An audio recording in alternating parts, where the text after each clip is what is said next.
Hello and welcome to the Pig and Whistle Tales from Azeroth. As always here at the Pig and Whistle Inn in Stormwind, I go through a variety of subjects with regards to World of Warcraft. So grab a bottle or a pint, sit back and enjoy. This midweek episode, we will be going over the wolven pre-patch. We will be going over exactly what is happening with it, what is new, what bugs there are and stuff. Now, obviously, being in EU, I get to see the patch a day later. I actually get to watch NA play it. So I get to see a lot of the buggy aspects and get to report back on them. So I can give you guys an idea of what, might be breaking in the current game so that you're not worrying and it's nothing to do with your PC or add-ons or anything along them lines. So, let's get started with the known issues in patch 11.0. We are now in 11.0. How crazy is that? That is 10 expansions after the release of World of Warcraft. That's maddening to think. So, we have a couple of known issues with action bars. They're very simple, but essentially action bars 2 to 8 are unintentionally disabled on every character. To simply rectify this, you go into options, gameplay, action bar, pre-existing keybinds and stuff. It should be re-enabled with the action bar, they say. But, if you have to redo your keybinds, you have to redo them. It's nothing too crazy. New characters, level 10 and below. Spells on the action bar may not be saved on logout. The same issue may cause some existing characters to have all spells wiped from that action bar on logout if they do not create a new loadout. Very simple. They intend to fix these as soon as possible. These are very simple fixes and shouldn't be causing us any problems very soon because they will most likely roll out a hotfix for it. So, classes-wise, these are the known issues. This is as of the 23rd of July, so yesterday, obviously, because NA were the first to get it. We haven't really had that experience with EU. They might have fixed some of these in EU. But for Death Knights can sometimes only receive one stack of Festermite for the first proc of Sudden Doom after casting Death Coil. Sudden Doom does not cause all epidemics to critically strike. Festering Scythe does not gain benefit from Mastery Dreadblade and does not grant stacks of Festering Wound that burst on creature death. And Raise Abomination Virulent Plague is only applied once. Very simple. Obviously, I'm not a DK expert, so any DKs out there that obviously play Unholy will kind of have a more understanding of this. For Priest, Halo can pull creatures that are not in combat with the Priest. Oh my god, that's the OG Starfall. I want to be a Priest all of a sudden and just use Halo. For Disc, Rapture does not allow for full spell queuing casts immediately after Rapture. This means that you are actually a little bit nerfed by using Rapture in PvP circumstances. And for Shadow, Idol of Cthulhu is not functioning properly. Just, one of your baseline talents at the very bottom there, just not functioning properly. That's always good. For Hunters, you have a few bugs, to say the least. Kindling Flare can sometimes fail to reveal stealth targets when players leave its area of effect. Okay. Tendon Rip, your pet ability, is not removed by movement-freeing abilities like Blessing of Freedom. Oh, okay. So, Tendon Rip is a slow, and what we've had problems with, there's a bug that I reported on, I think, teens of episodes ago, but essentially, if you apply something like a physical slow, like Hamstring, and you Blessing of Freedom, the Blessing of Freedom does not actually remove the hamstring. It just simply allows you to run at full speed, but when the Blessing of Freedom drops, that hamstring debuff is still on you, and it will still hinder you after that freedom. So this is that sort of, bug. It's really obnoxious. Serpent Sting and Wind Arrows from Legacy of the Windrunner are not affected by Marksmanship Mastery, which is kind of important. Mastery is kind of important. Wailing Arrows granted after 19 Wind Arrows instead of 20. That must be the easiest bug fix in the world, surely. Killer Accuracy does not increase the critical strike damage of Kill Shot. Okay. Rapid Fire can be cancelled by Killzone when it is procced from Season 4 2-set bonus. Okay. So if you get your 2-set bonus, it can cancel your Rapid Fire. That's kind of a nerf. That feels bad. Beast Mastery. Bloodshed can sometimes fail to apply Basilisk Collar. No idea. Planking Strike's pet damage does not scale with primary or secondary stats, so it hits for a wet noodle. Exposed Flank can sometimes fail to duplicate the pet's damage. Spearhead does not increase the critical strike chance of kill command. Okay, very simple. Very simple bugs that can be amended. For Fire Mage, Fire's ire, but a foot tooltip description indicates a 2.5% gain, even if players have 2 points in the talent. That's just a visual bug, so it will still give you the, I would imagine, 5% gain at 2 out of 2 levels. I would imagine so. For Shaman's, Stone Bulwark Totem audio and animation are slightly too loud. Stone Bulwark Totem. What is Bulwark Totem? What is Bulwark Totem? I don't know. I need to have a look at that. I want to know how slightly too loud is. If it's like bleeding your eardrums, it's going to be quite funny to some degree. But yeah, I can understand why that would be annoying. Elemental. Flash of Lightning can sometimes fail to reduce the cooldown of Stone Bulwark Totem and Primordial Wave. I still don't know what this Bulwark Totem is. Although, you really want to reduce the cooldown of Bulwark Totem? Isn't it just going to deafen you at this point? According to the, bugs. Elemental Blast from Fusion of Elements can incorrectly consume Magma Chamber. Okay. Elemental Blast from Fusion of Elements can trigger Storm Frenzy. Lava Beam does not benefit from Storm Frenzy. Thunderstrike Ward cannot trigger from Lava Beam. What the hell is Thunderstrike Ward? All of these like different talents and stuff, I'm going to really need to look into a bit more. Restoration. Spouting Spirits does not properly reduce healing beyond 5 targets, so it's OP at the moment for raid content. Spell queuing Lava Burst after a healing surge was incorrectly consuming Master of the Elements when Lava Burst is instant cast. Oh, okay. That makes sense. So the way that you do it is that you're casting Healing Surge and halfway through you're deciding, yes, I want to Lava Burst. So you spam Lava Burst and what it should do is queue up the cast of it, okay? When you get a proc of your Master of Elements, it will make your Lava Burst instant. What if you didn't want to use the instant cast? Because what you can do is Lava Burst and then instant Lava Burst for a big burst of damage, yeah?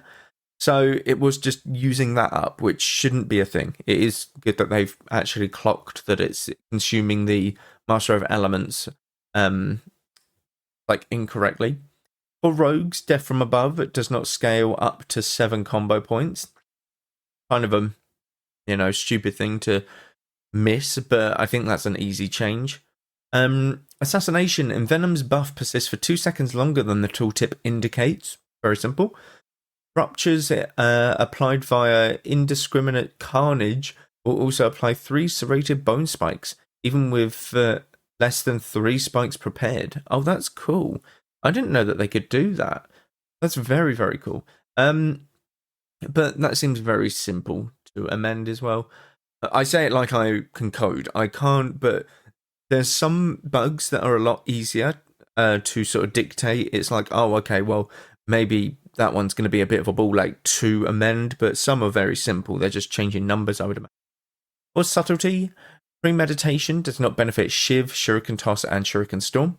Premeditation is consumed if players do not open with combo point generating spells from stealth. That's quite funny. So wait, if you use premeditation and then you use an envenom or an eviscerate, it will actually not allow you to, or it will just take away the combo points or something. Oh, that's weird. I don't even know how that works.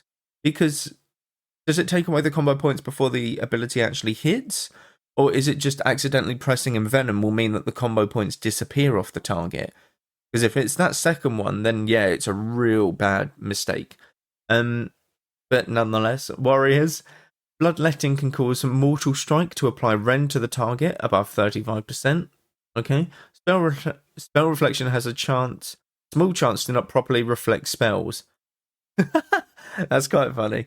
That's actually really funny.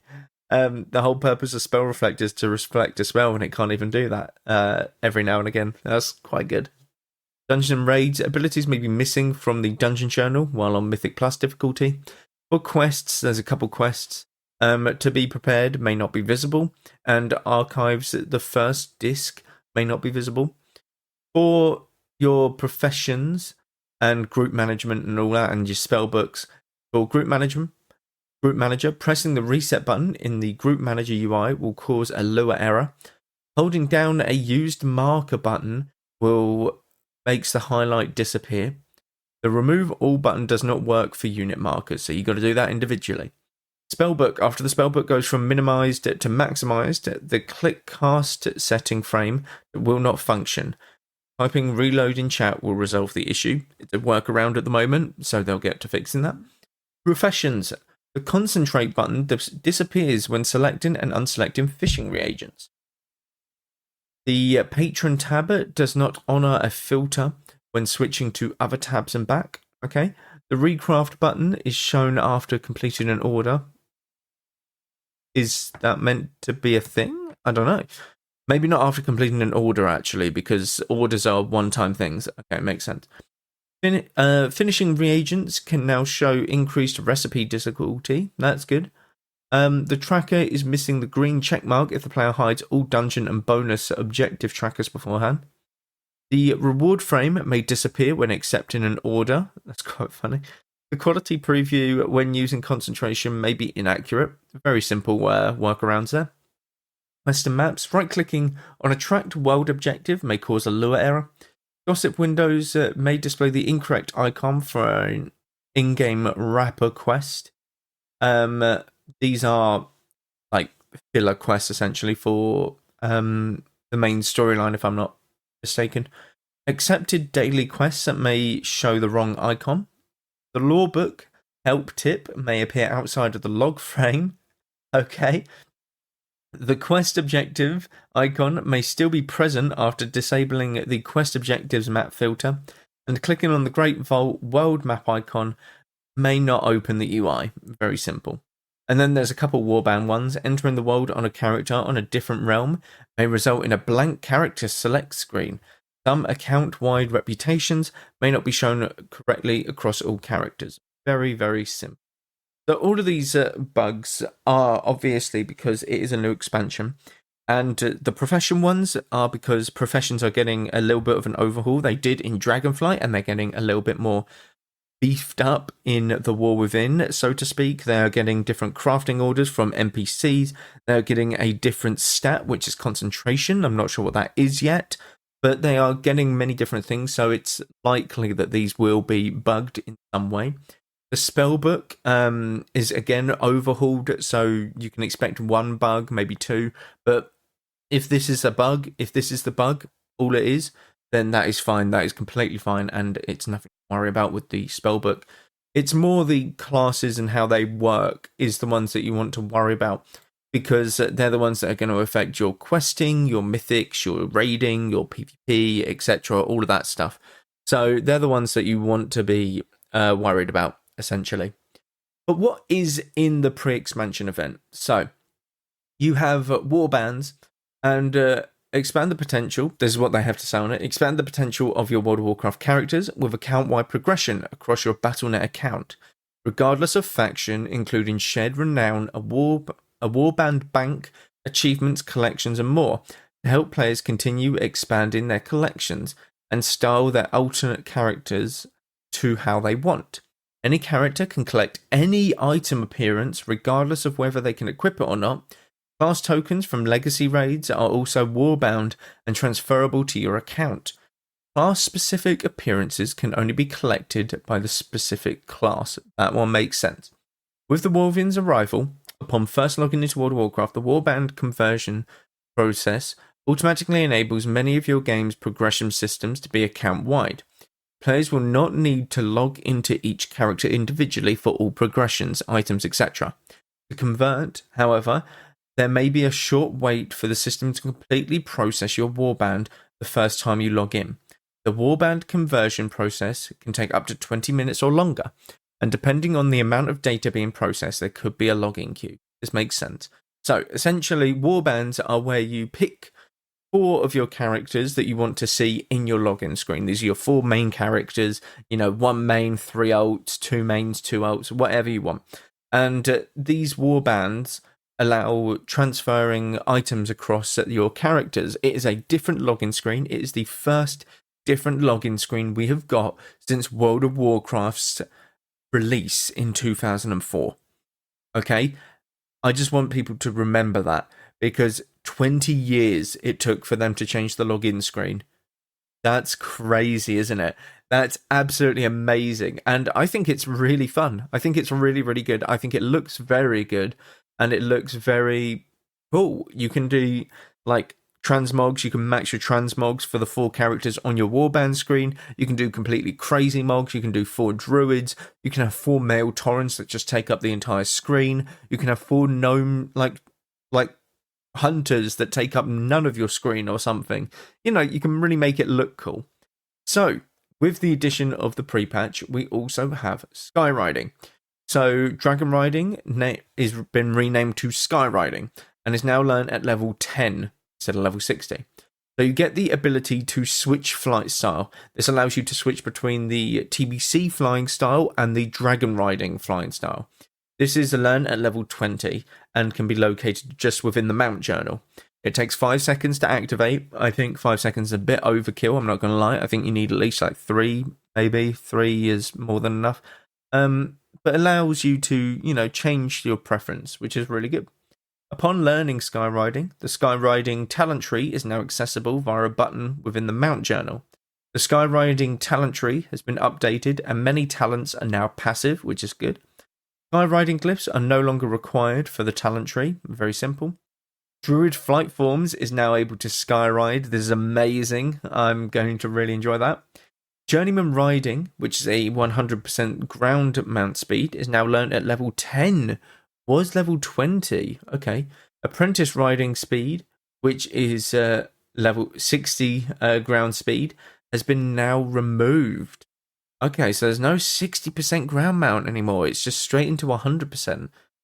Wow, that's also a big change, because 60% mounts have been a staple point of World of Warcraft for 20 years. Oh my god, that one's gone under the radar. Okay. That's a little bit sad to see it go, I'm not going to lie. Expert riding now increase your flight speed to 220%, was 150%, thank god, and is now learned at level 20, was level 30. And master riding is now 420%, was 310, and is now learned at level 30, was 40. Now the reason that they're changing this is because with dragon riding, the speed of the mounts is a lot faster, a hell of a lot faster. I think it's like nearly double 420%. I think it can go a bit crazy. But to accommodate for the dragon riding speed, they obviously needed to increase the land mass.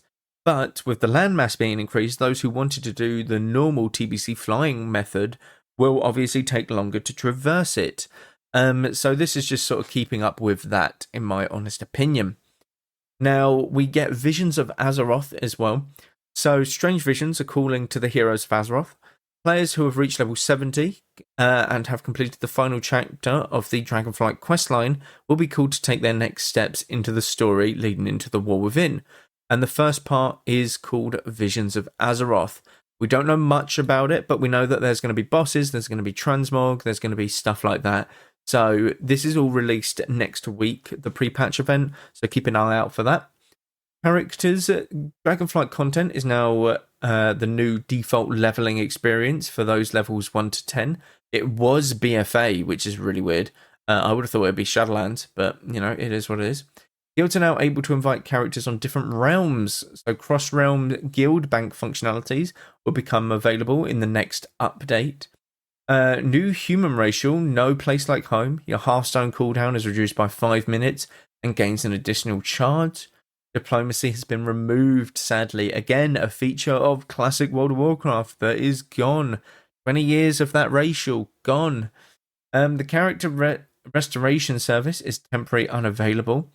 The paid character transfer service has been disabled for transfers between Battle.net accounts. The level 60 boost now provides item level 327 gear. Was 180 gear. Oh my god, that is some low item level gear. That's crazy. For classes, there is a lot of changes. I will not have time to go through that. This would take me about 3 hours to just read. Okay, so I can't do that, I'm afraid. But it's all on Wowhead if you wanted to check the class changes, and there are a load of like nerfs and buffs and stuff. Just type in like patch or like 11.0 in Wowhead search bar, and it will come up. For professions, so the new ability, which is concentration. Concentration is a resource that you have a separate pool of per crafting profession. It represents your ability to heavily focus on your recipes and exceed your normal capabilities. You choose when you want to concentrate using a button within the crafting window, powering your next crafts. Doing so will cause the craft to automatically reach the next level quality. No questions asked. Very good. This is for people who don't want to do working orders and essentially want their gear themselves and are just a little bit behind. Very simple. New stat in ingenuity. You have a chance to have an ingenious breakthrough when you concentrate on a craft, refunding a percentage of your concentration spent. Inspiration has been removed. Okay, makes sense. User interface and accessibility. So there's a lot of things happening here, but I'll go over the newer things. So screen now displays up to 4 characters of your warband at once, and you can move them and reorder them however you like via the list panel. Characters are clickable and rotatable within the screen. Very good. Hovering over characters will provide more information about the character, including class specializations, professions, and more. Search field has been added to the character list panel to easily find your characters. This is for those who have about 200 characters on one realm. Artwork updated and clarity improvements have been made to the game service menu. Quest and map navigation. Added new 3D quest bangs and icons. So you have meta quests, repeatable quests, campaign trivial quests. Updates to many world quest map icons, including rares, rares elites, cave entrances, teleporters, great vault, catalyst, a lot of other things. Most world map icons can be super tracked by left clicking. Some examples include events, rares, rare events, or rare elites, stuff like that. For any item in the quest tracker, right clicking and selecting remove focus or remove super tracking behavior. Okay, I'm not too sure about the name super tracking. It just sounds weird. A map legend has been added to the main map next to the pin and filter options. Okay, very simple. On the world map, zooming in on hub icons will allow you to see available quests in the area in more detail.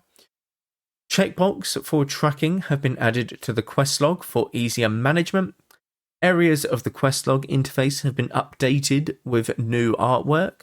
We love new artwork. I think new artwork's very nice. Gives a very good visual feel. Areas of the quest log... Oh, no, sorry. The quest bang visual for quests that are in progress has been updated. The visual for meta quests have been updated. Flight map icons have been updated. And Flight Master icon has been updated. A lot of things have been updated. A lot of icons within World of Warcraft, you'll look at it and be like, what the hell is this? It would just be a simple daily quest. But it has changed. It all has changed to make things a bit more, oh, okay, this is the story. This is a daily quest. This is like a rare elite, that sort of thing. It's a lot easier to see. There's new options.